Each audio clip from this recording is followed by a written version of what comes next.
O Senhor esteja convosco. Ele está no meio de nós. Proclamação do Evangelho de Jesus Cristo segundo João. Glória a vós, Senhor.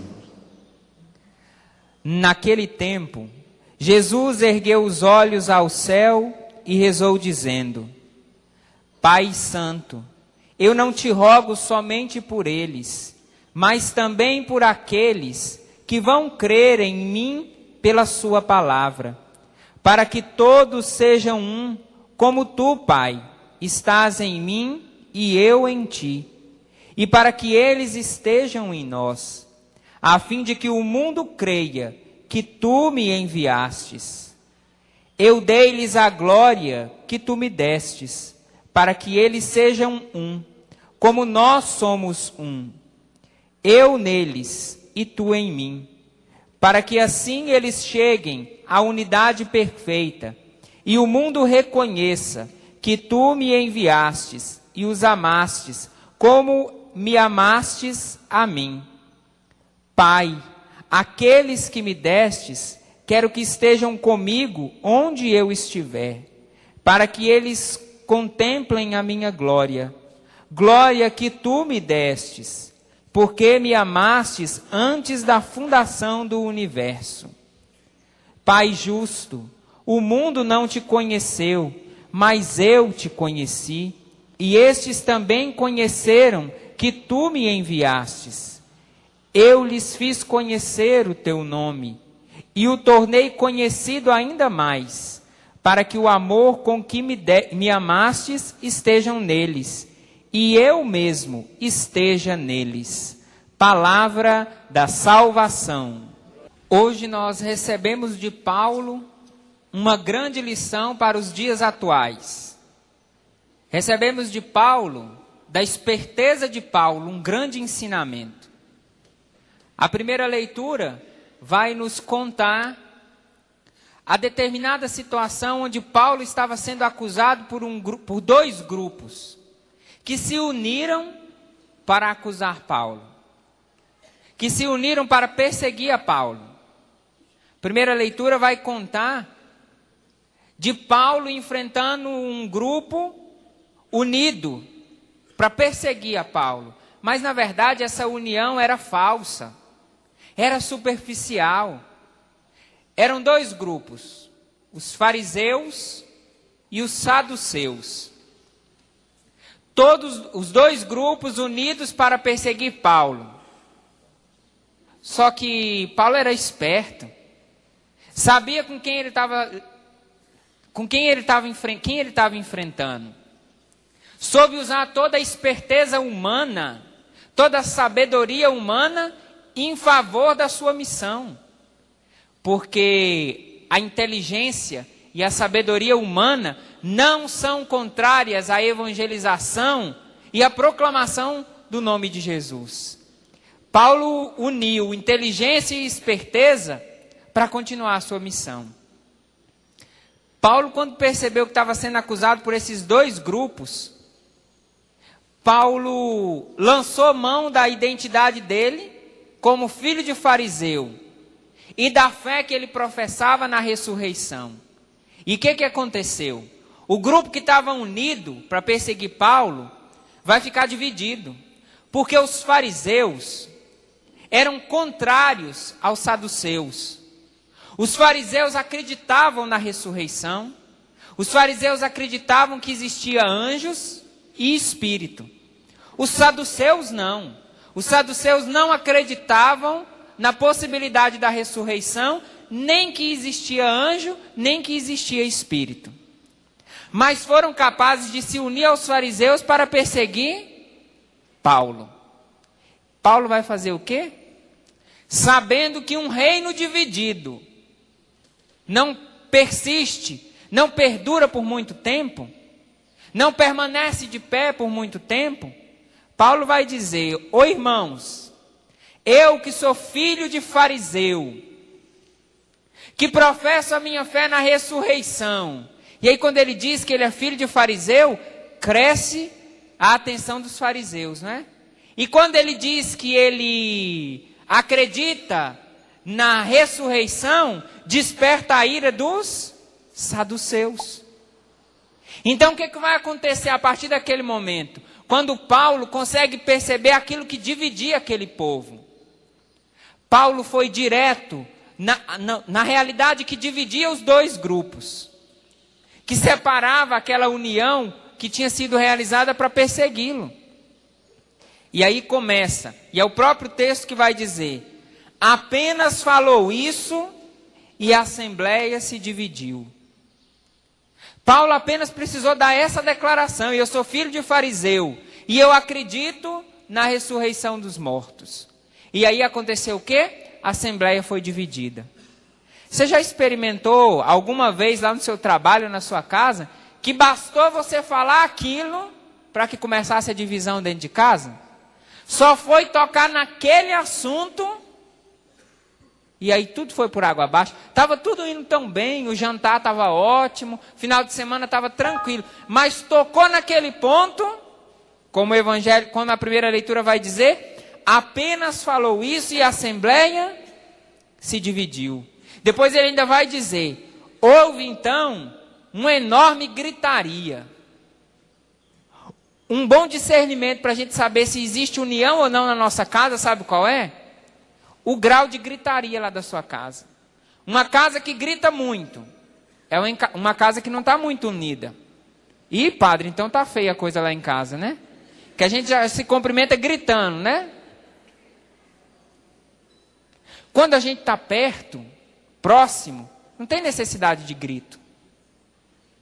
Quando existe distância entre o meu coração e o seu, aí eu preciso gritar. Para que você me escute, para que você me respeite, para que você saiba que eu sou o marido, que eu mando, que eu sou a esposa, que eu tenho que gritar com você para você saber que eu sou a mãe, que eu sou o pai. Quando existe distância, divergência, divisão entre nós, eu preciso gritar. Quando existe unidade, entendimento, basta falar tranquilo. Não precisa gritar. Quando a gente está perto das pessoas que a gente ama, a gente usa falar tranquilo. Meu amorzinho, meu bem, minha paixão, meu sei lá o quê, né? Por quê? Porque está perto o coração. Agora, já viu o marido e mulher quando está brigando?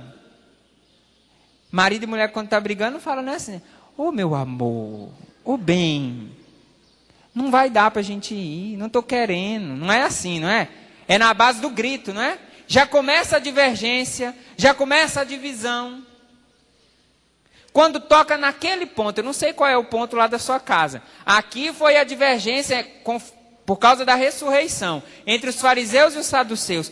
Qual é aquele assunto lá na sua casa que basta tocar e já começa toda a discussão? Tem casa que é dinheiro, né? Tocou na parte do dinheiro, começa a discussão. Tem casal que é, vamos discutir nosso relacionamento. Ih, chamou para discutir o relacionamento, já era. A mulher vai toda empolgada para discutir o relacionamento. O homem não sabe nem o que é isso, discutir relacionamento. Já fala, não sabe, não sei nem o que é isso, mas nem vou querer. Ou talvez a educação das crianças, começa a falar da educação das crianças e já, porque um pensa uma coisa, outro pensa outra, um acha que tem que ser desse jeito, e a casa começa a se dividir. Porque a sua cabeça é uma, você acredita de um jeito, ele acredita do outro, como esse grupo da primeira leitura, que se uniram para perseguir Paulo, mas cada um acreditava numa coisa diferente. E aí, na esperteza, Paulo encontrou o que dividia aquele grupo e conseguiu destruir a unidade deles. Se a gente não trabalha na nossa casa, aquilo que causa divisão e discussão, é fácil alguém entrar dentro da nossa casa e destruir a unidade da nossa casa. É fácil alguém entrar entre eu e você e destruir a nossa unidade. Porque aquilo que nos divide sempre fica muito visível. É fácil encontrar aquilo que nos divide.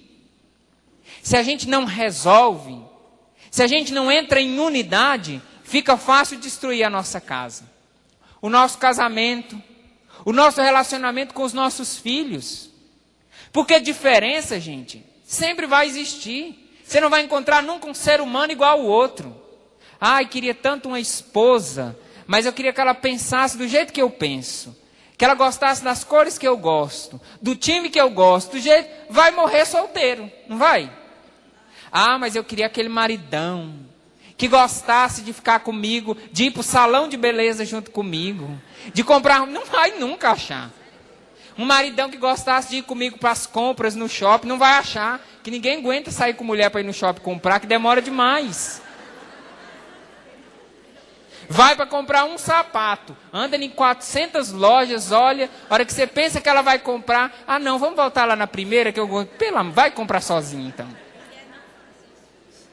Existe diferença, onde existe ser humano, existe diferença. Você quer ver uma intimidade, para que uma intimidade maior entre mãe e filho? Seu filho é igual a você?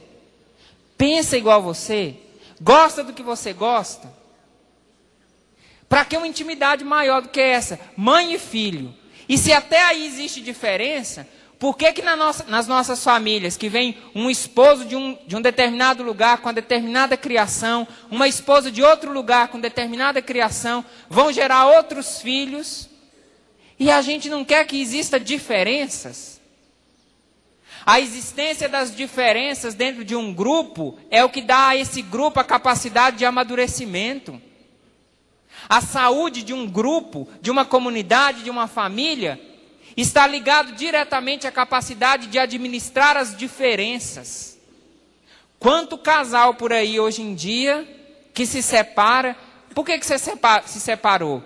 Incompatibilidade de gênio. Olha, aquela mulher difícil demais, pirracenta. Vocês conhecem pirraça, né? Aquela pessoa que fica emburrada. Não sei como é que vocês chamam lá. Onde eu moro chamava pirraça. Aquela pessoa pirracenta, que mata na unha. Aí eu não aguentei, porque a gente não é parecido, a gente não é igual, a gente é diferente demais. Toda essa semana a igreja está celebrando pela unidade dos cristãos.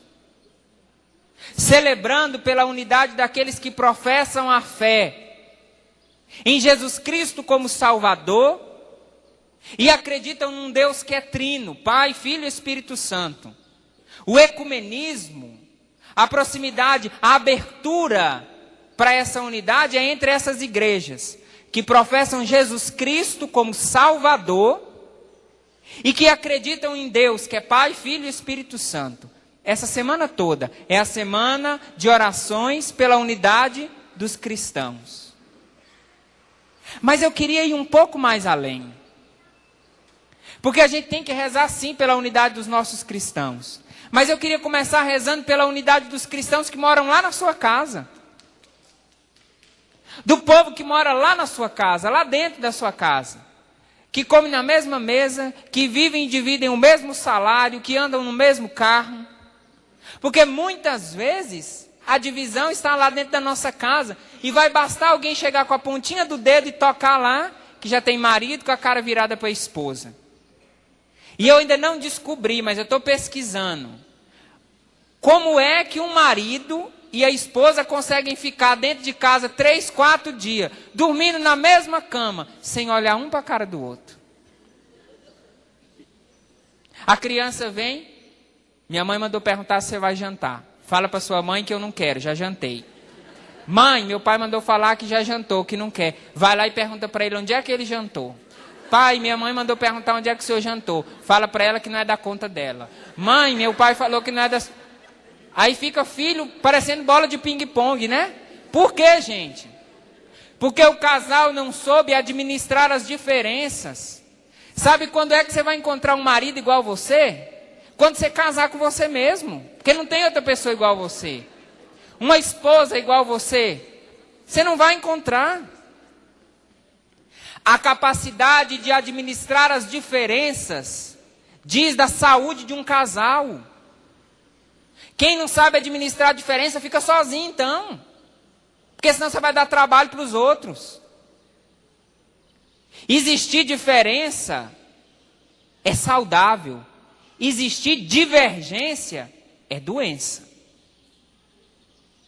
Porque as diferenças não tem que levar para uma divisão, para uma divergência, se eu entendi que unidade não é uniformidade, que uma família que é unida não é uma família que é toda igual, todo mundo do mesmo tamanho.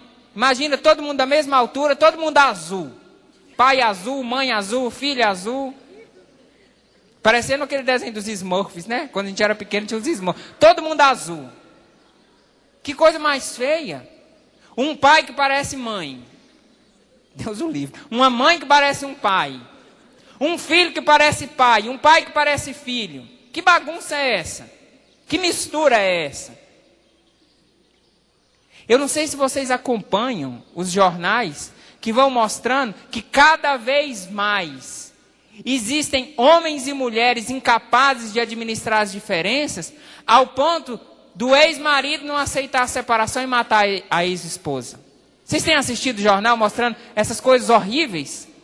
De ex-marido que vinga nos filhos porque não aceitou a separação?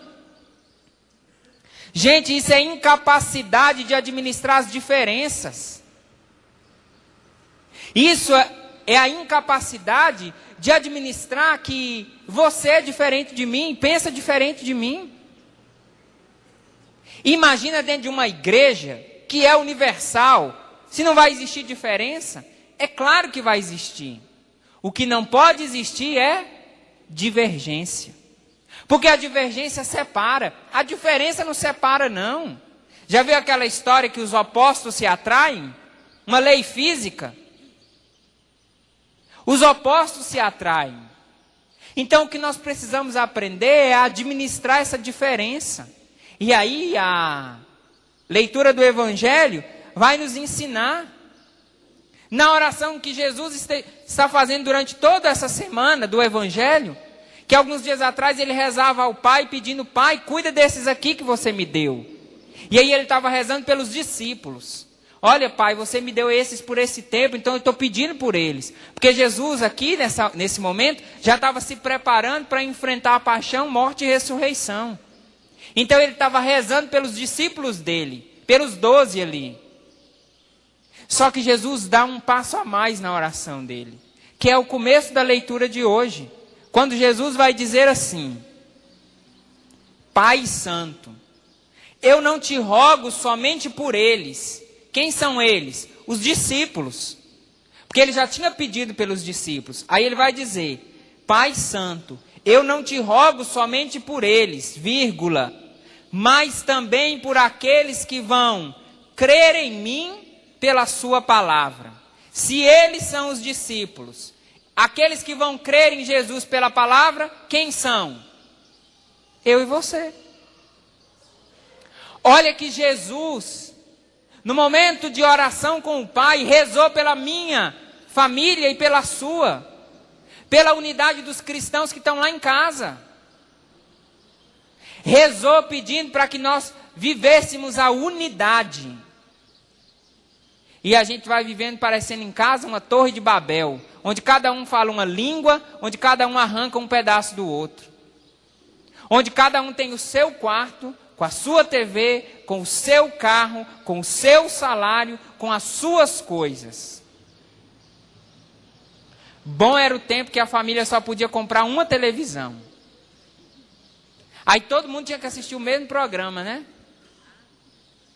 Bom é quando só tinha televisão em um cômodo, que aí todo mundo tinha que ficar junto. Bom mesmo era quando acabava a energia, quem não tinha televisão, tinha que ficar todo mundo sentado na sala com uma vela só. E aí, em torno daquela situação, eu tinha que aprender a administrar a diferença do outro. Mas hoje, já tem marido e mulher que se comunicam através da internet, manda mensagem. Hoje você busca o filho, hoje busca você. Aí chega em casa, cadê a criança? Ninguém buscou. Você não abriu a internet? Não viu o recado? A criatura está lá na escola, né? Porque o outro não teve tempo de acessar a internet. Porque já tem pai e mãe se relacionando pela internet. Não tenho nada contra a internet, é maravilhoso. Mas não pode substituir o desafio que eu e você temos de administrar as nossas diferenças. de administrar aquilo que o seu esposo pensa e que você pensa. Não para que você vença o seu esposo, para que você vença a sua esposa. As nossas diferenças foi justamente aquilo que Deus permitiu que existisse para que eu afiasse você e você me afiasse, para nós estarmos prontos para ir para o céu. Mas aí a gente quer ser todo mundo igual, né?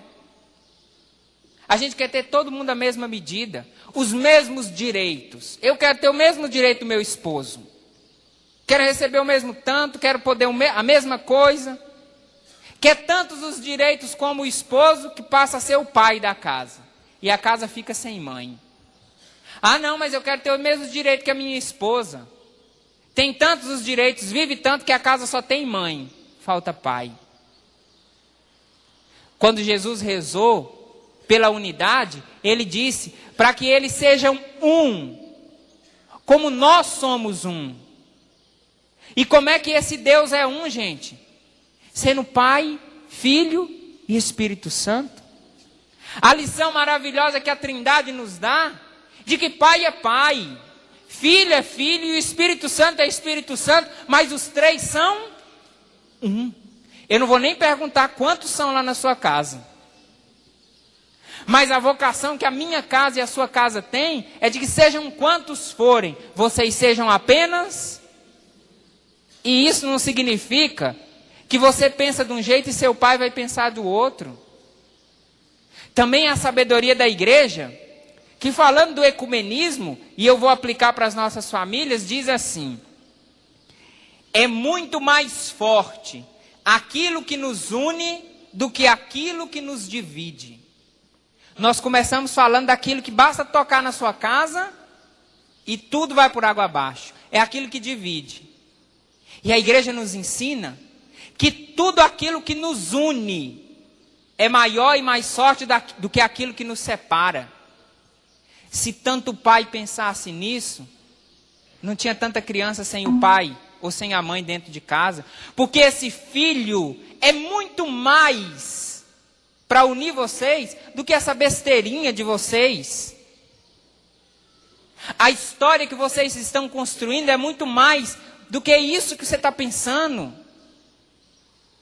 Aquilo que une é muito maior do que aquilo que divide, mas os nossos olhos sempre crescem muito mais em direção daquilo que é desigual, que divide. E aí a gente começa a rusga da primeira leitura, né? Cresce a gritaria, cresce a confusão. Por quê? Porque a gente não valorizou aquilo que nos une. Eu não sei se vocês conhecem, já viram coxa de retalho? Aquela coxa que cobre a cama? E que as coxas de retalho mais bonitas são aquelas que são feitas com os retalhos mais diferentes. Quanto mais diferente, de tamanho, de cor, mais bonita é a coxa de retalho. É muito feio. Imagina uma coxa de retalho toda azul. Todos os quadradinhos, tudo azul.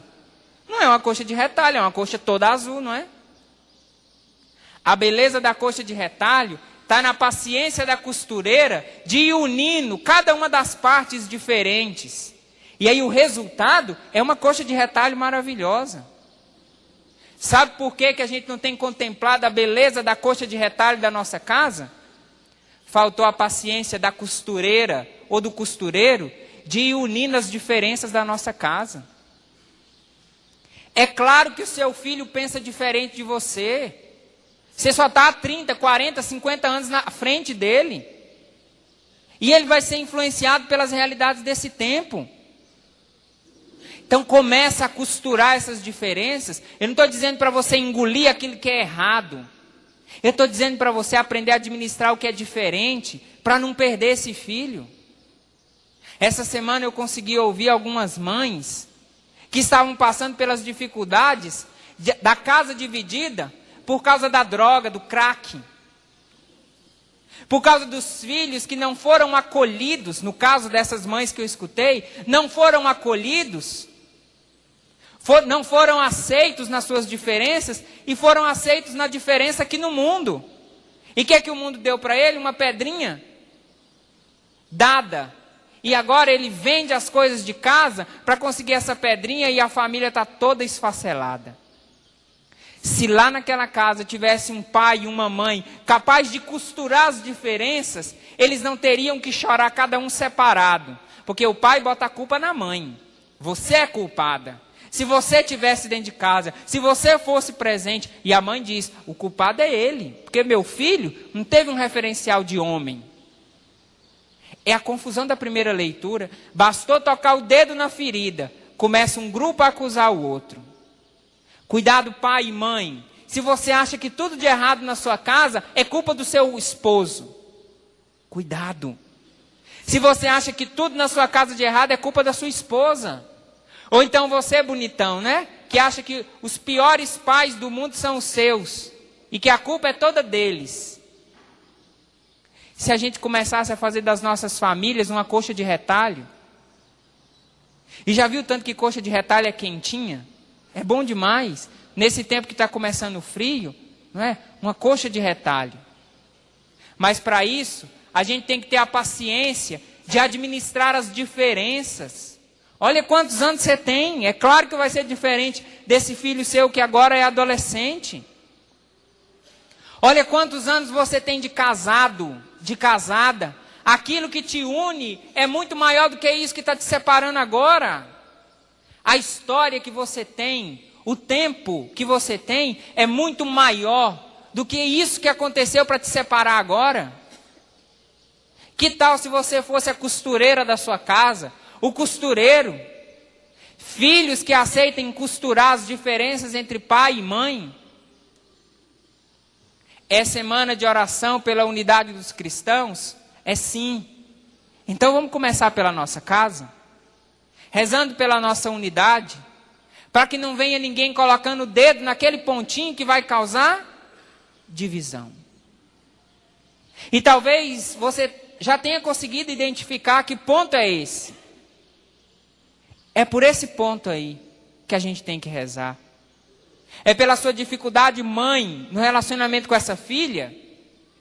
Nessa dificuldade do seu relacionamento do pai com esse filho. É aí que a gente tem que rezar.